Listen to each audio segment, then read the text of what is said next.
Morning বন্ধুরা, তোমাদের সবাইকে কেমন আছো? তোমরা সবাই জানি। আর প্রথমেই সরি বলে নিচ্ছি, তোমরা অনেকে রেগে গেছো যে সাথে দিয়ে তুমি ভিডিও দিচ্ছ না কেন, আর ঠিকঠাক আসছে না, আর দিলেও পুরনো ভিডিও দিচ্ছ।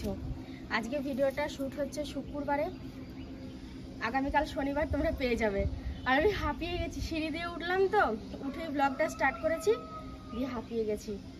তো রাসের জন্য, তারপর সুন্দরবন গিয়েছিলাম, এর জন্য অনেকই অনিয়ম হয়েছে। এখন থেকে রেগুলার ব্লগ আসবে।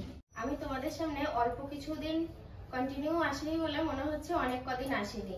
গতকালকে জামা কাপড়গুলো আর গোছ করা হয়নি, সন্ধ্যা হয়ে গেছিল। প্রায় দিনই এটা হয়, ছোট দিনের বেলা খাওয়া দাওয়ার পরে একটু শুই, দিয়ে জামা কাপড়গুলো তুলতে আর মনে থাকে না, দিয়ে তুলে এখানে দলা করে রেখে দিয়েছিলাম।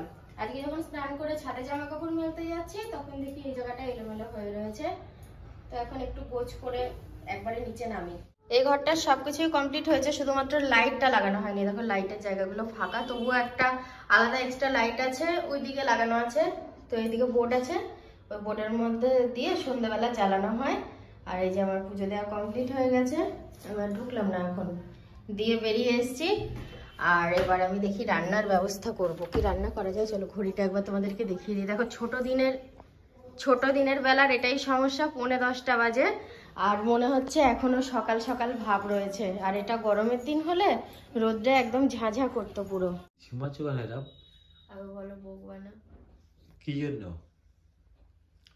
মানে আর 3 দিন হয়ে গেল, 3 দিন ধরে বলবো বলবো বলবো করে আমি কাউকে বলিনি। মানে সারা বাড়িতেও কেউ জানে না, শুধু দুজন জানে। কে কে? ওই বুদ্ধ আর মরল, আচ্ছা, মানে ঘটনাটা কি ছেলে বলো? দুজন জানে। কি হয়েছে? আবার বলো বউ বানা। বকবো কেন? মানুষ মতে তো ভুল হয়, সে কি? 3টে দিন ধরে যতবার মনে করেছি বলবো বলবো বলবো, আবার বলো। বললাম তো মানুষ মাত্রই ভুল হয় না, শুয়ে বললাম বকবো না। ওই যে ওই আমি পরশুদিন ছাদে রোদ পোয়াচ্ছিলাম, দিয়ে না হঠাৎ হাতের দিকে লক্ষ্য গেছে, দিয়ে দেখছি কি ওই যে সোনার পলাগুলো আছে না, পলাগুলো থেকে ওই আমের মতো যে ডিজাইন করা, ওই একটা ডিজাইন না খুলে গেছে। প্রতিবারে তো তো হ্যাঁ, ওটা তলায় না গালা দেওয়া ছিল না। আবার আবার শোনো, দিয়ে আমি ওই অনেক খুঁজেছি, কাউকে বলিনি, 3 দিন ধরে খুঁজে পাচ্ছি না। দিয়ে আমি ভালো করে ভিডিও দেখছি, এবার আমি তো ব্লগ করিনি, ব্লগেও কোনো প্রমাণ নেই, দিয়ে রিলস করেছি।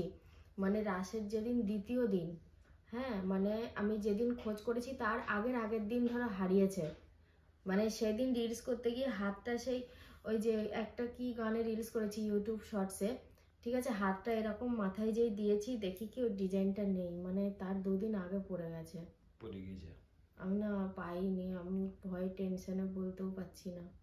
তো দেখাচ্ছি, আমি না দেখালে, আমি বন্ধুদের সামনে যখন বললাম, তুমিও দেখো, বন্ধুরাও দেখো কিভাবে খুলেছে। আমি আলমারি থেকে বের করছি, দেখাচ্ছি, দাঁড়াও।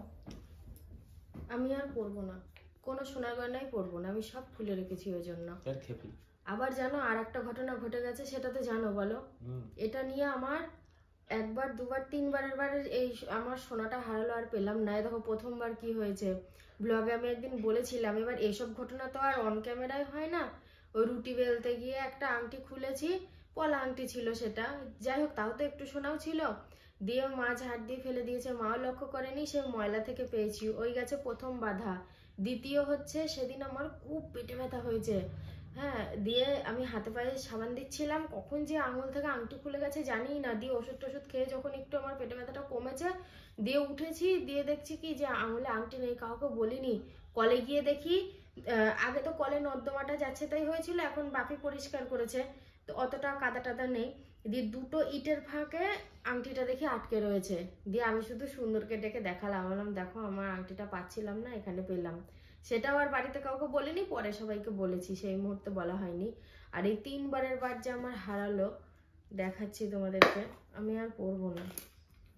এ দেখো এই পলাগুলোর ভেতরে না গালা বসানো নেই, এ দেখো, গালা বসানো থাকলে এরকম হতো না, শাখাটায় গালা বসানো আছে। এই যে এ দেখো আমের মতো একটা ইয়ে উঠে গেছে, দেখেছো? এই দেখো, এই ডিজাইনটা উঠে গেছে তাই তো? হ্যাঁ, ওই ডিজাইনটা কোথায় যে পড়ে গেছে আমি জানি না। এইটা হ্যাঁ হ্যাঁ এই ডিজাইনটা এখান থেকে উঠে হ্যাঁ গেছে। হ্যাঁ, ওই যে আমের মতো হ্যাঁ দেখতে। এই তো বুঝে যাচ্ছে এখান থেকে। হ্যাঁ হ্যাঁ। এইদিকে তরকারিটা হচ্ছে, ওই জন্য এই কড়াইটায় আমি তিলটা ভাজা করে তিলের নাড়ুকাটা করে নিই। আর এখানে দেখো লাল লাল করে তোমার পছন্দ মতো ডিম ভেজেছি। বাহ, আমি এরকম সুপার। ডিম ভাজি না, এরকম ডিম ভাজলে স্বাদ চলে যায় ডিমের। আর এটা হচ্ছে আলু সয়াবিনের তরকারি। ডিমের তরকারি এটা আমার কাছে খুব ভালো লাগে। আর আমার গিন্নি এখন আরো খাবে। গিন্নি নাড়ু খাবে না, সবাই খাবে। ও সবাই খাবে? হ্যাঁ, আমাদের ভাগ আছে তাহলে?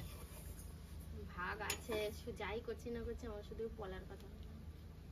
দেখো একটা কথা বলি, আমি আগেও বলেছি এখনো বলছি, জামা প্যান্ট কিনলে যেরকম ছিঁড়ে যায় আর কিছু জিনিস থাকলে পড়ে যায়, এটা নিয়ে আফসোস করার কোনো দরকার নেই, কারণ জিনিস থাকলেই রাজুও তাই বলছে, নষ্ট হয়। বলছে কি করবা, তুমি তো ইচ্ছা করে করোনি। আর এটা যদি আফসোস হচ্ছে, টাকার জিনিস তো এটাই গায়ে লাগে। একদম এটাই একদিন আমাদের কাছে কিনতে গেলে অনেক কিছু ব্যাপার হতো, ঠিক আছে, কিন্তু তবুও আমি বলছি দেখো পড়ে গেলে কিংবা হারিয়ে গেলে এখানে কারোরই হাত থাকে না।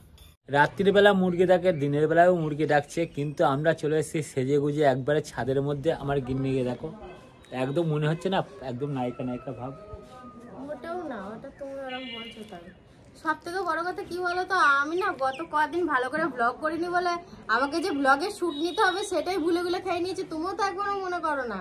তোমাদের একটা আমি ভালো খবর দিচ্ছি এখন, কারণ আমার গিন্নির বুড়ো বয়সে শখ হয়েছে যে সামনে যে আমাদের বিবাহবার্ষিক আছে সেদিন নাকি স্টোরি করবে, মানে আমাদের বিবাহটা আরও পাকাপোক্ত করবে, তাই তো গিন্নি?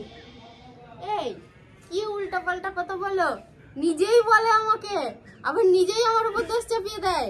কারণ আমার হয় না, 1 মাস আগে অ্যাপ্লাই করতে হবে। আমার খুব ইচ্ছা যে আমরা যে পুরমাতলাতে গিয়ে বিয়ে করেছি দুজনাকে আমরা আবার সরকারি খাতায় একদম পাকাপোক্ত ভাবে আমার গিন্নিকে রেজিস্ট্রি ম্যারেজ করে নাই তো করে নেব। তা আমি 2-1 জায়গায় জিজ্ঞাসা করলাম, বললো কিনা যে কেউ কেউ বললো 3 মাস আগে অ্যাপ্লাই করতে হবে, কেউ কেউ বললো না 1 মাসের মধ্যেও হবে, কিন্তু এখন চেষ্টা করলে হবে না, এখন আমাদের জমা দিতে হবে, যা যা করানোর জমা দিয়ে তারপরে আমরা করে নেব। আজকে আর খাওয়া দাওয়ার পর একদম বিশ্রাম নিতে পারিনি, শুধু খাওয়া দাওয়া করে উঠেছি, ওই টিভিতে আমাদের ভিডিওটা দেখেছি 10-12 মিনিটের, ওইটুকুনি যা বসেছি, তারপরে রেডি হয়ে ছাদে চলে এসেছি। মানে ব্লগের শ্যুটটাও অনেকক্ষণ পরে নেওয়া হলো। সকালবেলা যখন আমি ঘুম থেকে উঠলাম, ওঠার পরে যে বলছে তুমি আমাকে ব্লগ বানাতো, তা আমি ভেবেছিলাম কি জানো, ও তো সোনার জিনিস হারিয়ে ফেলেছে, আমি বুঝতে পারিনি, আমি যেটা মানে মনে মনে ভেবেছি আমি বলি হয়তো সেটা হারিয়ে ফেলেছে, তা ওটা যদি হতো সত্যি আমার খুব কষ্ট হতো, কিন্তু সোনা তো ও আবার বানিয়ে দিলেও হয়ে যাবে। ও ভেবেছে আমার হাতের মাদুলি হারিয়ে গেছে, আমি কিন্তু এটাই ভেবেছিলাম যে চাবিজটা হারিয়ে গিয়েছে, যাই হোক। হ্যাঁ, আর ওটা হারিয়ে গেলে আমি ওকে বকতামও, সত্যি বকতাম, বাড়ি থেকেও বের করে দিত, বাড়ি থেকে বের করতাম না। হ্যাঁ দিত পাড়ার লোকে আবার তোমাকে যাচ্ছে তাই করতো তাহলে। দেখো একটা কথা থেকে 7-17 রামায়ণ মহাভারত করে কত কথা উঠে যায়, তাই না বলো? যখন দেখবো একটা মানুষের মধ্যে বিরাট গন্ডগোলের সৃষ্টি হয়ে যায়, অশান্তি ঝামেলা হয়ে যায়, তাদের যে শুরুর সূত্রপাতটা কি করে হয়েছিল সেটা তারা ভুলে যায়, শুরু কিভাবে হয়েছিল ভুলে যায়, মনে করতে পারে না। একদম ঠিক বলেছো এটা। শীতেই ব্ল্যাঙ্কেটটা বিছাতে ইচ্ছা করে না। আমিও কিন্তু বন্ধুদের সাথে এই কথাটাই শেয়ার করতে চেয়েছিলাম, যে এখনই আমার বাড়িতে কিছু লোক ছিল, তারাই কিন্তু বলছিল সাথে দেওয়ার কম্বল ছাড়বে না, একই তো ছাড়ে না। হ্যাঁ, কি ছাড়ে না, তার মধ্যে শীত চলে এসছে, কম্বলের আমি ছাড়বই না। সত্যি কি করব, রুটি করতে হবে জানো রাতে এখন। হ্যাঁ এখন মানে এত, তুমি কি জানো এখনো সন্ধ্যা হয়নি? 6:10 বাজে, এখন 6:10 বাজে। গরমের দিন হলে হয়তো সেভাবে এখনো সন্ধে হতো না, কিন্তু এখন মনে হচ্ছে সন্ধে বয়ে রাত নেমে এসেছে, অনেক রাত হয়ে গেছে তাই না? সেরকমটাই মনে হচ্ছে। তাহলে ওঠো। আরে বাবা উঠছি। রুটি হবে না? হবে তো।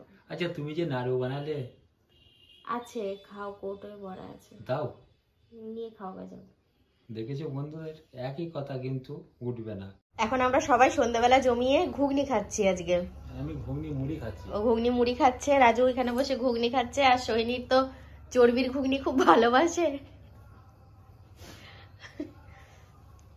ও বেছে বেছে দেখছে আর চর্বি আছে কিনা আমাকে বেছে তুলে নিতে বললো। সোয়েটার কার সোহিনী? রাজুদার। এটা নিয়ে ক নম্বর হচ্ছে সোয়েটার? 3 নম্বর। এখন রাজুর প্যান্ট আর সোয়েটার দুটোই ওর গায়ে হয়ে যায়। আর এই যে আমার ঘুগনি, বাড়ি থেকে বাটি নিয়ে তারপর আনা হয়েছে। আমি শুয়েই ছিলাম, সুন্দর নিয়ে আসলো।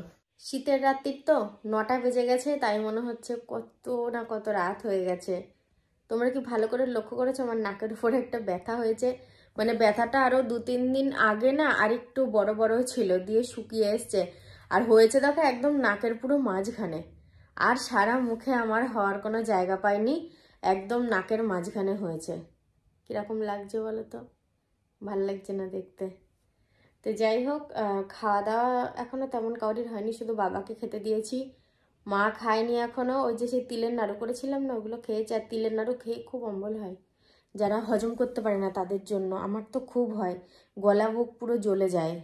ওই কটা ভাজা তিল রেখেছি, আর ওই সে মোষনে, কেউ বলে মোষনে, কেউ বলে তিসি দিয়ে লক্ষ্মী পুজোর বাজার করতে গেছিলাম, তখন কিনেছি। দিয়ে না আর আর কি মনে নেই খেতে, দিয়ে আমার আজকে মনে হয়েছে, দিয়ে দেখি ওগুলো ভেজে, তারপরে তিল চাল ভাজা, এগুলো একসাথে খেতে খুব ভালো লাগে। বাদাম ভাজা, কুসুম ফুলের বীজ, কুসুম ফুলের বীজটা কাট কাট লাগে, খারাপ লাগে না, ভালো লাগে, অল্প দিতে হয় পরিমাণে। তো আপাতত আমি এখন ঘরে একাই রয়েছি, পুরো ঘর ফাঁকা, কেউ নেই। ও তো ছিল, ও বেরিয়ে গেল।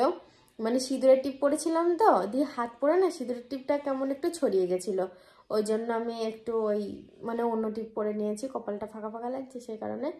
এই তো আর কি, ভাত তরকারি করাই রয়েছে। আজকে আর রুটি করতে হলো না, মায়ের খিদে নেই, এখনও রাত্রের খাবারই খায়নি, তো ভাত তরকারি যা আছে মোটামুটি করে হয়ে যাবে। তো বন্ধুরা যাই হোক, আজকের ভিডিওটা আমিও নমো করে এখানেই শেষ করলাম। তোমরা সবাই খুব ভালো থেকো, সুস্থ থেকো, দেখা হবে আবার কালকে থেকে। আজকের মতো সবাইকে গুড নাইট।